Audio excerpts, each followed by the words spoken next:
Cherry ওঠো, ঘুম থেকে ওঠো। আর কত ঘুমাবে? 10টা বাজে, এখনো উঠছো না কেন? চোখটা খুলতে পারছি না, এত ঘুম আসছে। আর একটু ঘুমাই, 2 ঘন্টা ঘুমাই। মেরি, তুমিও কি ঘুমাবে আরো? তোমাগো জ্বালায় কি ঘুমাইতে পারতাছি আমি? ওরে বাবা, আমরা আবার কি করলাম? ঘুমাও ঘুমাও, আর একটু ঘুমাও। থাক হইছে, ঘুমটা ভাঙ্গাইয়া এখন আবার কম্বল দেওয়ান লাগবো না। জায়গা এই জায়গায় থাকুমি না, নিচে যাইয়া এক কোণার ভিতরে ঘুমামু। সকাল সকাল সবগুলা ঘুমের থেকে উইটা একজন টিভি দেখে, একজন ঝগড়া করে, একজন ঠাস ঠুস রান্নাঘরে শব্দ করে। ঘুমাইতে আর পারলাম না।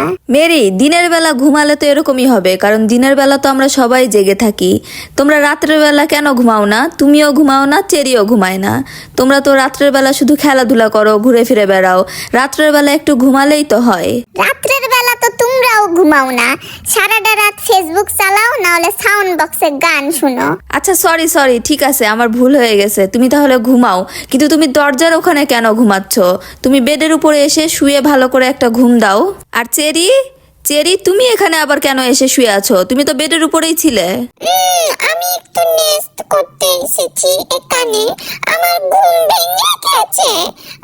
তারপরে ভাবলাম একটু নেস্ট করি, তাই এসে বসেছি। আম্মু, ও আম্মু, তুমি কি খাচ্ছ আমাকে ছেড়ে একা একা? আমি আবার কি খাইলাম?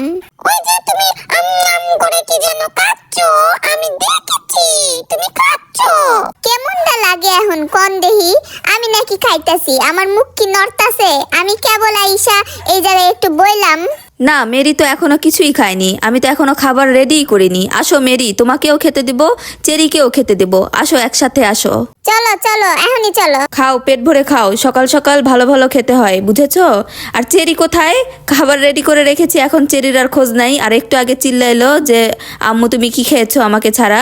এই যে এখন চেরিকে দিয়ে রেখেছি। মেরি কিন্তু ঠিকই খাচ্ছে, চেরির খবর নাই। ওই যে ওই জায়গায় যে বসে আছে। এখন কেমন লাগলো চেরি? নানুমণি জোর করে খাওয়ায় দিল। আমি একটু নেস্ট করছিলাম, ভেবেছি পনে খাবো। নানুমণি আমাকে ধরে ঠেসে ধরে মুখের ভিতরে ক্যাটপুট দিয়ে দিয়ে খাওয়াই দিল। বাবা রে বাবা, বলছে কি খাবি না, খা, বেশি বেশি করে খা। ঠিকই আছে, তো নানুমণি ভালো কাজ করছে, আমি খুশি হইছি। আমিও খুশি হয়েছি মেরি।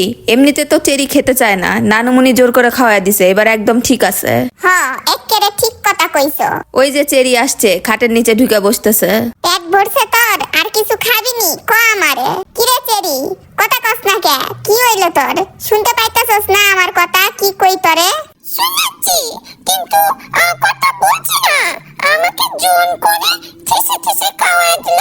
তুমিও কিছু বললে না, মাম্মাও কিছু বললো না। এই জন্য আমি কিছু কথাই বলছি না, চুপ করে শুয়ে আছি, বুঝেছো? মন খারাপ করিস না, বেশি বেশি খাইতে হইব, তাহলে তো শক্তি পাবি। বাসার নিচের কালো বিড়ালটা যে তোরে এমনে মারে, তুই তো কিছু কইতে পারস না, শক্তি নাই। এখন থেকে বেশি বেশি খাবি, শক্তি হইব শরীরে, তাইলে আর মাইর খাবি না। আমাকে একটু বাইরে ঘুরতে নিয়ে যাও, তাহলে শক্তি হবে শরীরে। কি কইলি তুই? কি কইলো এই কথাটা? বাইরে ঘুরতে গেলে শক্তি হয়? আমি তো জানতাম না। আম্মু, চলো আমরা বিকালবেলা ছাদে ঘুরতে যাই, বাসার একদম উপরের তলায় চাঁদ অনেক সুন্দর। চলো, ওখানে অনেক সুন্দর বাতাস।